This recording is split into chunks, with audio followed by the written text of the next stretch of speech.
Olá, eu sou o Eustáquio, professor de História do IFTM Campus Uberaba. O tema de hoje versa sobre o Segundo Reinado, o longevo governo de Dom Pedro II. Bem, em 1840, a conturbada regência de Araújo Lima vai sofrer um golpe de Estado, o chamado golpe da maioridade. O golpe da maioridade veio exatamente com o objetivo de conter as rebeliões que ameaçavam a unidade territorial do país.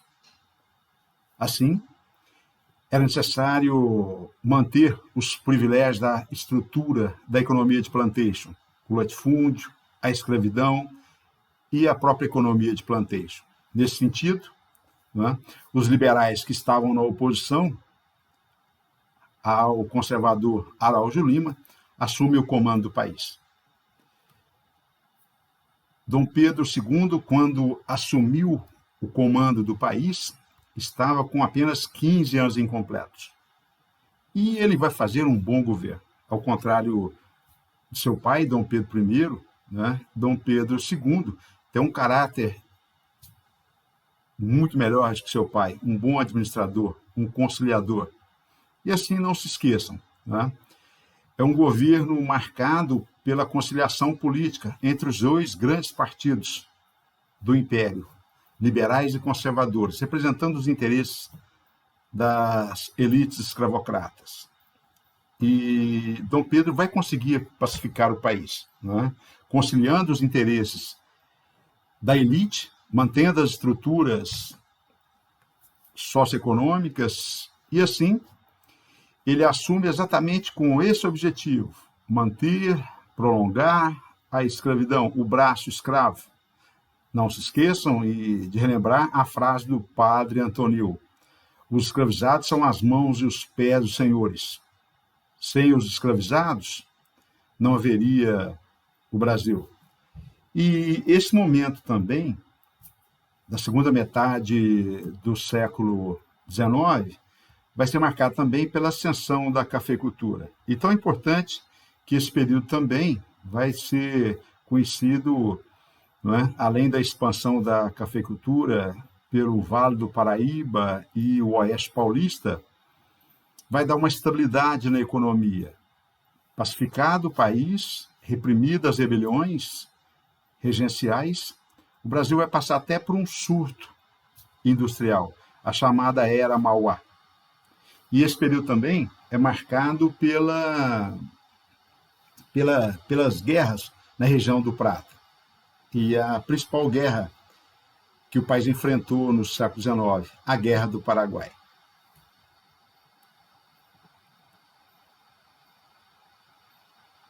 Essa charge, ela fica muito clara, olha, nada de mexer na grande propriedade, o conservador dizendo, e o liberal, nem no trabalho escravo. Vejam que é exatamente por isso que Dom Pedro II vai assumir o comando do país e acabar com a conturbada regência. Bem, internamente, esse período é marcado por 3 fases distintas. A fase de amadurecimento do imperador, essa primeira fase é de consolidação do império. Ainda há turbulências políticas, ainda vai ocorrer a Revolução Farroupilha, ou Guerra dos Farrapos, lá no sul do país, um movimento de caráter republicano e separatista, que foi pacificado em 1845, e a última rebelião do Império, a última rebelião liberal do Império, que foi a Praieira, em Pernambuco. E em 1850, pacificado o país, o imperador conseguiu estabilizar o seu governo, e a partir daí entra na fase de conciliação, a fase de estabilidade, essa fase que vai ser marcada pelo apogeu econômico, pelo apogeu da cafeicultura e também com a Era Mauá e a Guerra do Paraguai, com a vitória do Brasil sobre o Paraguai. E, coincidentemente, a Guerra do Paraguai, o final dela, marca o colapso do Império. É a crise do Segundo Reinado, que vai de 1870 até 1889. Nesse período aí de 29 anos, quase 3 décadas, a crise da mão de obra escrava, né? a entrada dos imigrantes e, principalmente, a ascensão do movimento abolicionista, né? Não se esqueçam que a escravidão não combina com os interesses capitalistas. E assim, cresce o movimento, a partir de 1870, o movimento abolicionista e também o movimento republicano, até que em 1889, né, depois de 49 anos de poder de Dom Pedro II, ele vai sofrer um golpe de Estado, a proclamação da República. Nesse período, o Brasil vai ser governado por 2 correntes políticas. Ideologicamente, não se distinguem, né? Tanto é que a frase da época era nada mais conservador que um liberal no poder, nada mais liberal que um conservador na oposição. Tudo farinha do mesmo saco. Apenas disputam o poder. Os liberais, né, o antigo grupo progressista, formado por profissionais liberais urbanos, latifundiários ligados à produção para o mercado interno, principalmente aí os produtores de charque, produtores de mandioca, enfim, aqueles responsáveis pelo abastecimento interno, insatisfeitos com um poder muito centrado no Rio de Janeiro. Esses liberais queriam uma maior descentralização do poder, exatamente porque ficavam em áreas periféricas, economicamente, norte, nordeste e sul do Brasil. Enquanto que os conservadores, que governaram a maior parte do tempo nesses ministérios de Dom Pedro II, eram os grandes comerciantes ligados à exportação, à agroexportação, os latifundiários e também os chamados burocratas, a alta cúpula da corte de Dom Pedro II. Bem, e não se esqueçam, conforme disse, tanto liberal quanto conservador representavam os mesmos interesses, né? A manutenção da escravidão, do latifúndio, da agroexportação. Eles não tinham divergências profundas ideologicamente, né? Apenas disputavam o poder e, na maioria do tempo, seus interesses se conciliavam, né? Representando os interesses desses setores que eu acabei de citar, as elites econômicas do país. Não tinha nenhum partido popular na época, até porque a população, em sua ampla maioria, não votava, porque o voto pela Constituição de 1824 era censitário, só votava quem tinha renda, voto censitário, portanto. Bem, em 1847, até para dividir o poder com o parlamento, né, Dom Pedro vai criar no Brasil a figura do primeiro-ministro. E esse parlamentarismo, na verdade, não é um autêntico parlamentarismo como modelo inglês. Lá na Inglaterra, quem governa é o primeiro-ministro, que é o chefe de governo, enquanto que o monarca inglês é chefe de Estado. Aqui no Brasil, não. Aqui no Brasil, o primeiro-ministro é escolhido, é nomeado pelo próprio imperador e cabia ao parlamento aprovar o nome. Não se esqueça que no Brasil, pela Constituição de 1824, existiu o quarto poder, o poder moderador. Esse poder moderador, exclusivo do rei, exclusivo do imperador, ele poderia nomear ministros, nomear governadores, na época chamados presidentes de província, ele poderia até dissolver o Congresso e nomear seus ministros. E esse parlamentarismo brasileiro, ele era chamado de parlamentarismo às avessas, porque era contrário do modelo britânico, né? E assim, nesse carrossel, o Partido Liberal e o Partido Conservador se rivalizavam no poder, mas conciliando seus interesses na manutenção do latifúndio da escravidão. Bem, em 1848, há uma queda do Partido Liberal do poder. E com a ascensão do Partido Conservador, os liberais se revoltam. E em Pernambuco, não se esqueçam, essa província ela já foi, na época do Brasil colônia, grande produtora de açúcar. E era, hegemonicamente, a principal região, a principal província do Brasil colônia. Mas esses períodos áureos da da economia canavieira já estava em decadência. Assim, há uma crise econômica, né? Essa revolta também ela tem forte influência da Primavera dos Povos, né? Que essa Primavera dos Povos são revoluções burguesas de caráter liberal contra as monarquias absolutistas. Ela começa na França e se expande para o restante da Europa. E essa Primavera dos Povos, ela vai ter forte influência aqui no Brasil. Esse movimento, a Revolução Praieira, ela tinha caráter republicano, democrático e até separatista. Os líderes, Pedro Ivo e Abreu Lima. Não se esqueçam, é uma revolta de caráter liberal contra o absolutismo e de caráter separatista.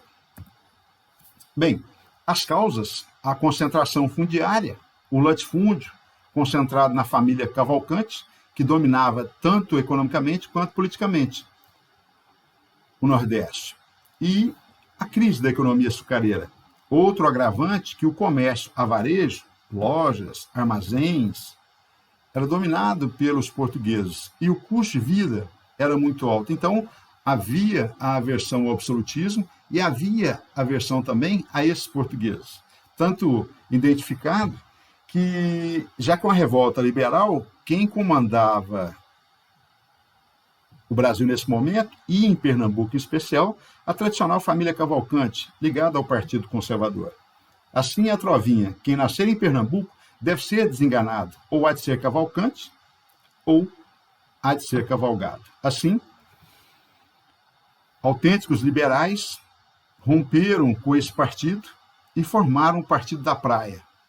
E passaram a publicar um jornal, Diário Novo. Esse jornal, Diário Novo, era porta-voz da insatisfação desses autênticos liberais, os praieiros.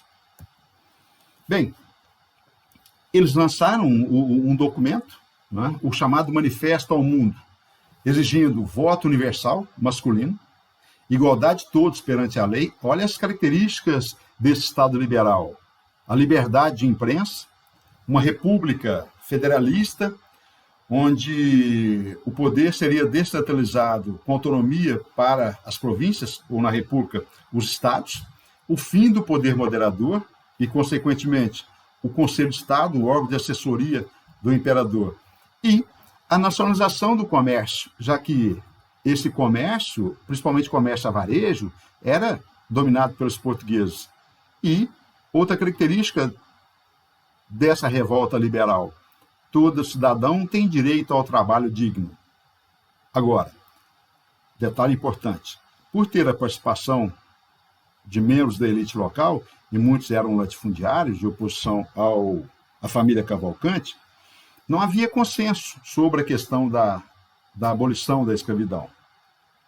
E isso acaba fragilizando o movimento. A revolta é reprimida, e em 1850, né, Dom Pedro II convoca alguns mercenários e também representantes da Guarda Nacional e do Exército Brasileiro e reprime a revolta. Pacificada, essa foi a última revolta do Império. Em 1845, né, a revolta que começou também lá no período regencial, no governo do regente Feijó, também havia terminado, que é a Revolução Farroupilha. Pacificado, o Brasil vai entrar agora na fase de apogeu do Império, a fase de estabilidade política. Bem, em 1850, já prevendo o fim da escravidão, a própria Inglaterra já pressionava para acabar com o tráfico negreiro e, posteriormente, com a própria escravidão. Não se esqueça que a Inglaterra já havia feito a Revolução Industrial, um país capitalista, né? E assim não era interessante manter o braço escravo. Afinal de contas, a escravidão, o dinheiro não circula. A ideia é ampliar mercados consumidores, é liberar capitais para investimento em outros setores mais dinâmicos do capitalismo. Assim, já prevendo que a escravidão já estaria com os dias contados, o governo, então, decreta a chamada Lei de Terras, ou seja, todas as terras devolutas, as terras pertencentes ao Estado não ocupadas por proprietários, elas não poderiam mais ser doadas. Ou seja, todas as terras agora pertencentes ao Estado, essas terras devolutas, elas só poderiam ser agora adquiridas através da compra e venda. E elas deveriam ser cercadas e regularizadas em cartório.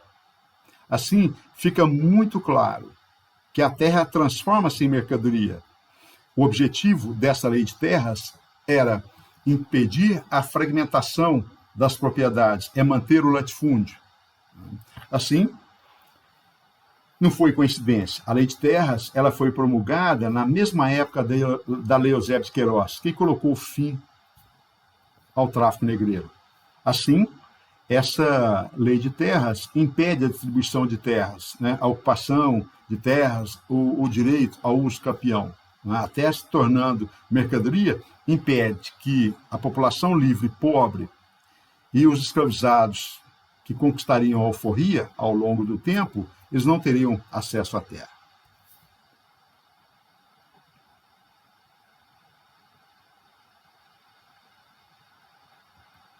Bem,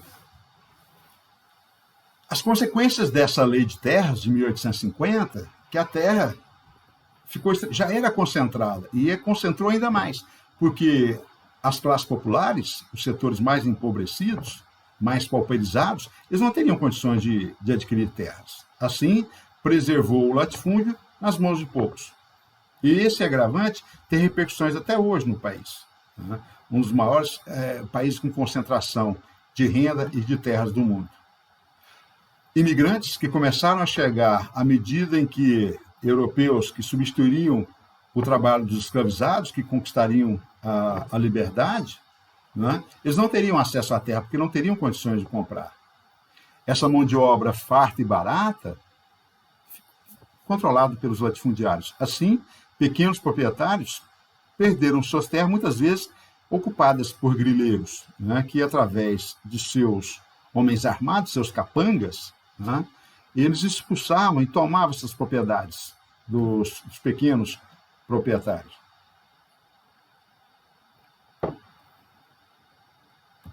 Bem, trabalhamos agora com a política externa. A política externa, o Brasil chega a romper relações diplomáticas com a Inglaterra. Mas por que que Brasil e Inglaterra chegam a romper relações em 65? Né? Aqui, nessa figura, ao fundo, a bandeira do Império Brasileiro e a bandeira da monarquia britânica. Dom Pedro II, esse senhor de barba, a poderosa Rainha Vitória, a Inglaterra, maior potência mundial da época, e no meio o jovem embaixador William Dougal Crish. Quais os motivos desse conflito? Em 1848, a Inglaterra, o parlamento britânico, decreta o Bill Aberdeen, autorizando a Marinha Britânica a aprisionar navios negreiros que cruzavam o Atlântico. Assim, qual que é o objetivo do governo britânico? Não se esqueçam que a Inglaterra já havia feito a Revolução Industrial, ela já havia acabado com o tráfico negreiro e a escravidão em suas colônias, e seria interessante, para ampliar esse capitalismo industrial, esse capitalismo liberal, acabar com o tráfico interatlântico. Assim, a Marinha Britânica passa a ter o direito não só de aprisionar os navios negreiros, e também julgar esses traficantes em território britânico. E o maior país escravocrata era o Brasil. O país que mais tinha traficantes negreiros e era uma atividade extremamente lucrativa. Eram os comerciantes brasileiros que faziam esse tráfico abjeto. Assim, aliada a essa questão, a Marinha Britânica aprisionando navios negreiros, isso causa um abalo nas relações diplomáticas entre Brasil e Inglaterra. Né? Isso traz insatisfação e preocupação aos latifundiários, que necessitavam de manter o braço escravo a qualquer custo. Bem, se não bastasse isso, um navio inglês, o Príncipe de Gales, navegando pelo litoral do Brasil, ele naufragou, próximo ao porto de Santa Catarina. E o navio estava afundando e a carga foi roubada. roubada por brasileiros. O embaixador inglês no Brasil, o William Christie, exigiu que o governo brasileiro pagasse a carga do navio saqueado, do navio da carga roubada. E o terceiro motivo do rompimento das relações foi a prisão de 3 marinheiros ingleses que estavam no Rio de Janeiro, na capital do Brasil, na sede da corte, em dia de folga, apaisando. Eles brigaram. E numa briga de rua, uma briga de bar, eles acabaram sendo presos por policiais brasileiros. O embaixador inglês, estabelecido no Rio de Janeiro, exigiu a punição imediata dos soldados brasileiros que fizeram a apreensão dos marinheiros britânicos e exigiu que o Brasil se desculpasse pelo incidente. Bem, a questão Christie acabou sendo solucionada. A princípio, o Brasil rompeu relações, né? E, em retaliação, exigindo o pagamento da carga roubada pelos brasileiros, o jovem embaixador apreendeu ou mandou a Marinha Britânica aprisionar 5 navios brasileiros a título de indenização. Isso foi um abuso de autoridade do governo britânico. Foi escolhido para arbitrar a questão. Na época não tinha ainda uma ONU. A ONU só vai ser criada ao final da Segunda Guerra Mundial, no século XX. Por consenso, Inglaterra e Brasil escolheram o imperador da Bélgica para arbitrar a questão. O Brasil pagou a indenização e exige pedido de desculpas pelos incidentes causados pelo embaixador inglês. E assim o Brasil rompe as relações com a Inglaterra. Quando o Brasil pagou a indenização, o governo britânico não só substituiu o jovem embaixador inglês no Brasil e pediu desculpas pelos incidentes. E as relações foram reatadas. Afinal de contas, não seria interessante nem para o Brasil e muito menos para a Inglaterra romper relações comerciais e diplomáticas. Bem, agora uma questão muito mais tensa. O Brasil, não se esqueçam, recordando um pouquinho, né? O Brasil sempre exerceu uma posição imperialista na América do Sul. Os países platinos, banhados pelos rios da Bacia do Prata, né?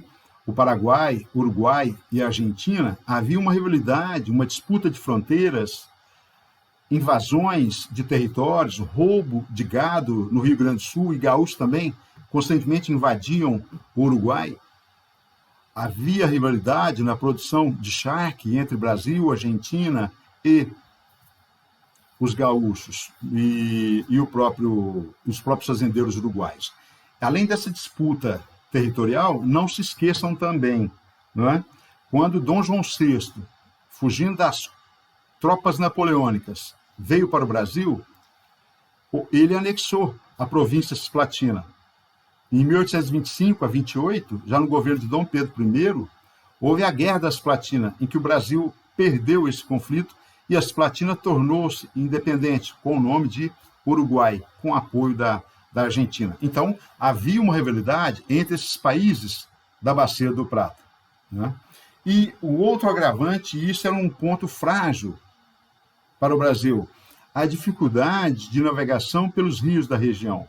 Porque, na época, no século XIX, não havia uma ferrovia, e muito menos rodovia, né, que ligasse o litoral do Brasil à província do Mato Grosso.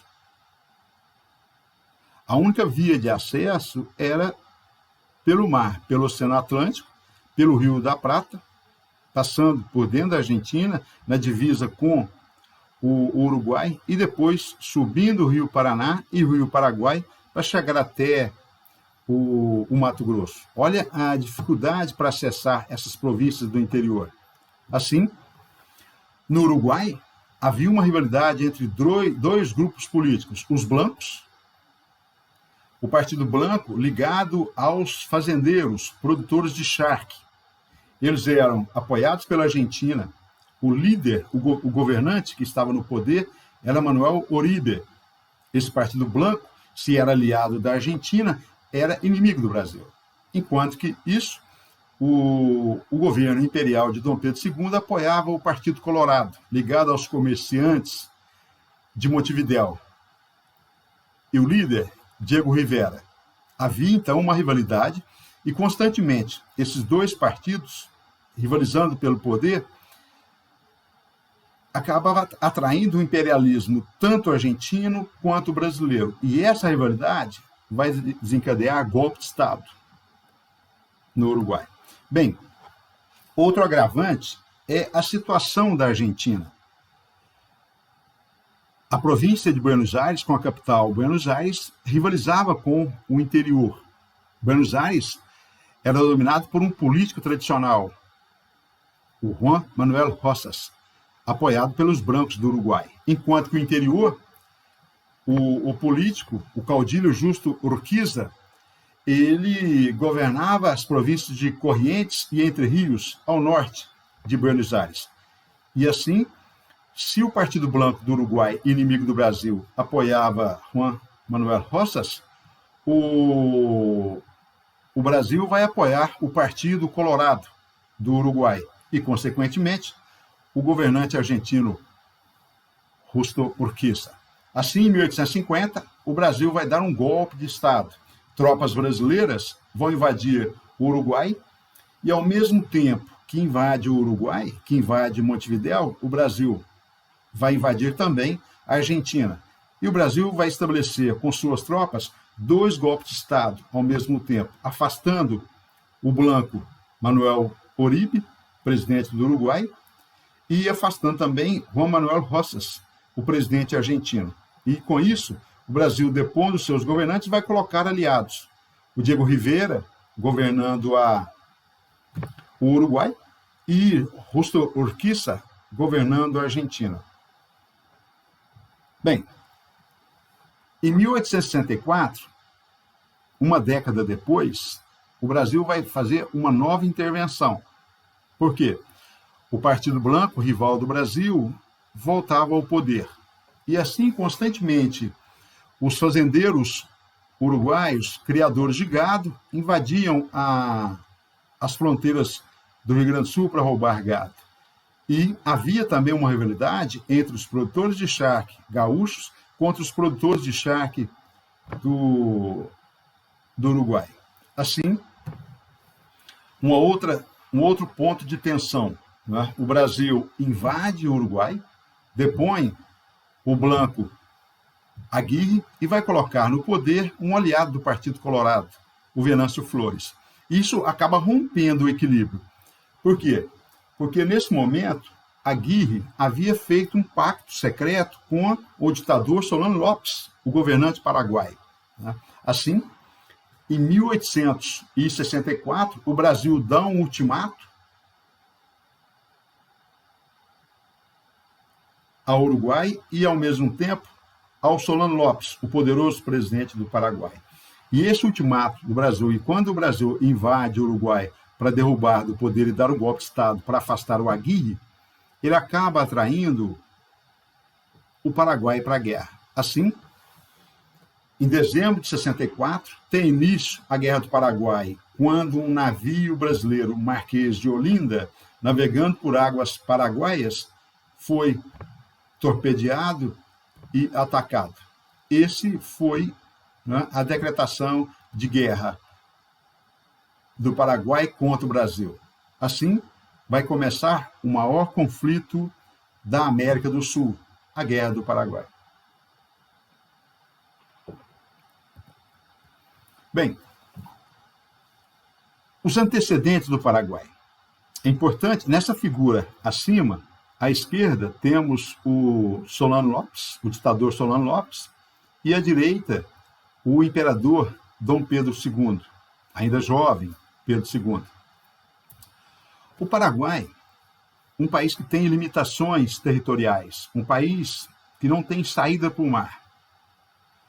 O Paraguai, exatamente por essas limitações territoriais, ele procurou fazer um desenvolvimento voltado para suas capacidades internas, né? Assim, o Paraguai começou a se modernizar sem depender do capital britânico, na época a maior potência mundial. Desde cedo, aboliu-se a escravidão, procurou-se erradicar o analfabetismo e a miséria. Os governantes anteriores também distribuíram as terras entre as populações indígenas das tribos guaranis. O Paraguai começava a se desenvolver, indústrias, ferrovias, já tinha universidade, coisa que o Brasil vai ter só no século XX, e as companhias de telégrafo. E, exatamente por isso, Solano Lopes, o jovem Solano Lopes, filho de Francisco Lopes, o antigo ditador paraguaio, foi criado na Europa, não é? Foi criado em Paris, e exatamente quando o seu pai faleceu, ele acaba vindo para assumir o comando do país. E o projeto desse ditador Solano Lopes é transformar o Paraguai numa potência sul-americana. E para se tornar potência sul-americana, qual que era a ambição do Paraguai?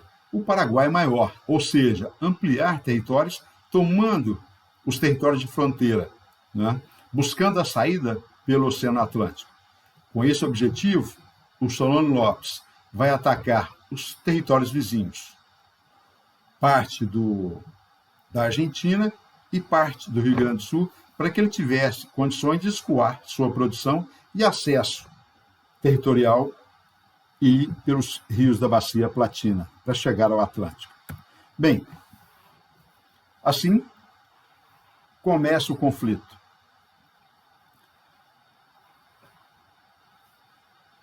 Nesse momento, quando o Brasil depõe o presidente Aguirre e coloca em seu lugar o Venâncio Flores, do Partido Colorado, né? O Brasil, então, nesse momento, vai atacar o Paraguai. E assim, em represália, para proteger o presidente deposto, o Paraguai decreta guerra ao Brasil. Assim, começa um conflito. O Paraguai, a princípio, está no ataque. Ele tem interesses em expandir seu território, o projeto Paraguai Maior. Assim, o Paraguai vai fazer anexações no Mato Grosso, ao Rio Grande do Sul e à Argentina. Exatamente com isso, propondo a expansão territorial para que ele tivesse possibilidade de expandir seus territórios. E assim, não se esqueçam, os países vão se aliar. Brasil, Argentina e Uruguai vão formar a Tríplice Aliança, financiados pela Inglaterra, para destruir o Paraguai. Bem, o exército brasileiro não era muito forte, pelo contrário, né? A Marinha brasileira tinha mais recursos, mas o exército paraguaio tinha muito mais capacidade beligerante, tinha mais recursos bélicos, mais armas, mais soldados. Enquanto isso, diante dessas limitações, às pressas, Dom Pedro II convoca os voluntários da pátria. Ou seja, o próprio imperador Dom Pedro II se voluntaria e passa a compor esse corpo de voluntários da pátria. O uniforme azul e branco e esse emblema que eles usavam, esse brasão dos voluntários da pátria, em V dourado, que eles colocavam na braçadeira. E o próprio imperador chegou até ir ao Rio Grande do Sul, Uruguaiana, para não participar dos convites, dos conflitos, mas dar suporte e apoio e incentivar a entrada de voluntários da pátria. A princípio, gerou um certo entusiasmo patriótico, mas com o passar do tempo, os membros da Guarda Nacional não queriam ir para o conflito. Assim, os chefes políticos locais da Guarda Nacional, os coronéis e os próprios oficiais do Exército passavam a obrigar a população a entrar para o Exército. Muitos foram recrutados, bêbados em festas, muitos escravizados também foram recrutados. Inclusive, os seus proprietários, os fazendeiros, prometeram até dar alforria a esses homens que lutassem no conflito. Não é? Inclusive, a população livre era convocada porque recebia um pequeno salário e também com promessa de aposentadoria e proteção, caso houvesse morte, que havia grande possibilidade, que esses órfãos e viúvas não seriam, né, abandonados. E assim, né, muitos voluntários da pátria foram recrutados à força. Há relatos, né, de que até mesmo hospícios foram visitados para recrutar voluntários da pátria. Esse era o corpo, com apoio da Guarda Nacional e do próprio Exército. Esse era o nosso Exército. Não tínhamos condições de derrotar sozinhos o Paraguai. Bem, conforme já disse, foi o Paraguai que iniciou o conflito. Foi ele que declarou guerra ao Brasil, aprisionando um navio brasileiro que se dirigia até o Mato Grosso. E quando ele passava por território paraguaio, né, ele foi apreendido. Assim, em 1865, no início de 65, Brasil, Argentina e Uruguai vão formar a Tríplice Aliança. E o comando das tropas ficou com o presidente argentino, o general Bartolomeu Mitre.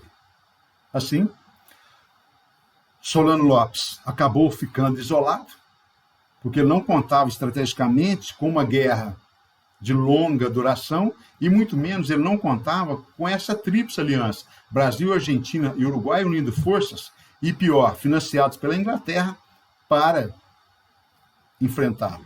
Assim, nesse tabuleiro, né, quem vai iniciar o ataque vai ser o Solano Lopes. Em dezembro de 64, ele vai atacar 2 territórios brasileiros, o Mato Grosso e o Rio Grande do Sul. E assim, para abrir caminho pelo território, fazendo parte do projeto Paraguai Maior, buscando saída para o mar, em abril de 65, ele vai atacar a Argentina. Assim, no início da guerra, a vitória cabe ao Paraguai. Bem, em 1865, na segunda metade do ano de 65, vai acontecer a Batalha do Riachuelo. Foi a maior batalha naval entre a Marinha Brasileira e a Marinha do Paraguai. E praticamente a Marinha Brasileira, comandada pelo almirante Tamandaré, vai esmagar a Marinha Paraguaia. Não se esqueçam que o Paraguai nem saída para o mar tinha. Essa era a deficiência do Paraguai. O exército mais forte, mas a Marinha Paraguaia era fraca. Assim, com essa Batalha do Riachuelo, o Paraguai praticamente fica isolado. E assim, ele vai buscar o quê? Se ele não consegue mais atacar, ele vai buscar uma posição mais de defesa, uma guerra de posição. E assim, cada vez mais, ele passa a recuar, enquanto isso, os aliados passam para o ataque, para a ofensiva.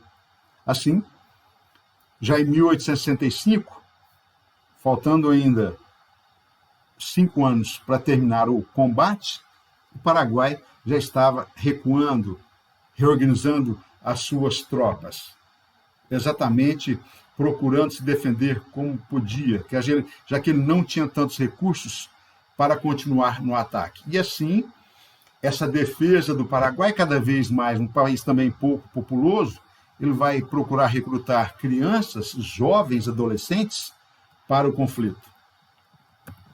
Bem, em 1868, Bartolomeu Mitre, o presidente da Argentina, o general Mitre, vai ser substituído no comando das tropas aliadas pelo barão de Caxias, o mesmo Caxias, o líder do exército brasileiro que derrotou os farroupilhas lá no sul, né? Assim, em janeiro de 69, a capital do Paraguai foi ocupada pelas tropas brasileiras e assim já não tinha mais, a guerra já estava praticamente no fim. Assunção foi saqueada pelo exército brasileiro e o Caxias então pede permissão para retornar ao Brasil. O Conde D, o genro de Dom Pedro II, esposo da princesa Isabel, a sucessora de Dom Pedro II, assume o comando das tropas. Assim, em 1870, a última batalha, a Batalha das Cordilheiras, em Cerro Corá. Solano Lopes não se rendeu e foi abatido. Terminava a guerra. O saldo desse conflito: o Paraguai foi completamente devastado. Suas lavouras destruídas, suas indústrias ocupadas, e o Paraguai perdeu ao entorno, e alguns historiadores até questionam, 70% de sua população. Alguns autores, né, e aí não há arquivos que demonstram qual o montante exato, mas o que significa que essa guerra do Paraguai tem repercussões até hoje no país. O Paraguai é um dos países mais pobres da América do Sul, junto com a Bolívia. Bem, terminada a guerra, o Brasil sai vitorioso. Os números do conflito, né? O Brasil, de uma população de 10 milhões, né? 18 mil soldados, enquanto, vejam, o Paraguai, com 800 mil pessoas, nem 1 milhão de habitantes, um exército de 64 mil pessoas, né? 1.000 soldados. Então vejam que o Paraguai, se fosse uma guerra de curto alcance, de curta duração, e se enfrentasse só o Brasil, com certeza ele tinha grande chance de sair vitorioso, mas não foi. Por isso a Tríplice Aliança, Brasil, Argentina e Uruguai, para destruir o Paraguai. Aqui os números do conflito, né? O Paraguai foi o país que mais perdeu população, né? E, conforme já disse, à medida em que os adultos iam morrendo, entraram no conflito também até jovens, meninos de pouco mais de 10 anos, 14 anos, menores de idade, participando do conflito. E o Paraguai foi destruído. O Paraguai que perdeu, em sua maioria, da sua população masculina. Imagine a questão de mão de obra, tanto que esse país demorou até para se recuperar, devastado pela guerra, destruídas suas indústrias e suas lavouras. Bem, as consequências dessa guerra, né? O Paraguai perde a maioria de sua população masculina, o Paraguai fica endividado, perde territórios. O Paraguai, que sonhava um Paraguai maior, sonhava em anexar territórios, ele perde territórios. A região do Chaco para a Argentina e para o Brasil. Né? E assim, ele perde territórios e fica fragilizado. O Brasil, ele entra no conflito economicamente bem, com as exportações de café, mas essa guerra não vai trazer muitas vantagens para o Brasil, exceto a anexação do que é hoje o sul do Mato Grosso. Essa guerra não vai trazer vantagem nenhuma para o Império. Pelo contrário, o Império sai fragilizado, exatamente porque o Exército, como instituição, sai extremamente valorizado. E esse Exército, ele passa a defender a causa da abolição da escravatura, porque o nosso Exército, em sua maioria, era negro. Afinal de contas, já que a elite branca não quis ir para o conflito como voluntário da pátria, acabou sobrando para os escravizados. Assim, o Exército fortalecido passa a defender uma bandeira, a proclamação da República e a abolição da escravatura. E o Império sai endividado e fragilizado. Assim, vocês vão perguntar, mas em Inglaterra, o que a Inglaterra ganha com isso? A Inglaterra financiou o conflito, vendendo navios, vendendo armamentos, canhões, suprimentos, e também financiando a Tríplice Aliança. Né? E Uruguai e a Argentina, a participação deles foi até reduzida. Né? Esses países ganharam muito dinheiro vendendo alimentos para os soldados em conflito, principalmente soldados brasileiros. Nesse quadro anterior, vemos aí a dívida externa em libras esterlinas, né? A moeda britânica. O Brasil devia 18 milhões, e quando a guerra termina, o Brasil passa a dever 45 milhões de libras esterlinas, uma fortuna para a época. Bem, terminamos a primeira parte, retomaremos já com a crise do Império. Vamos trabalhar primeiro a economia cafeeira, mas vai ser um próximo assunto. Um abraço.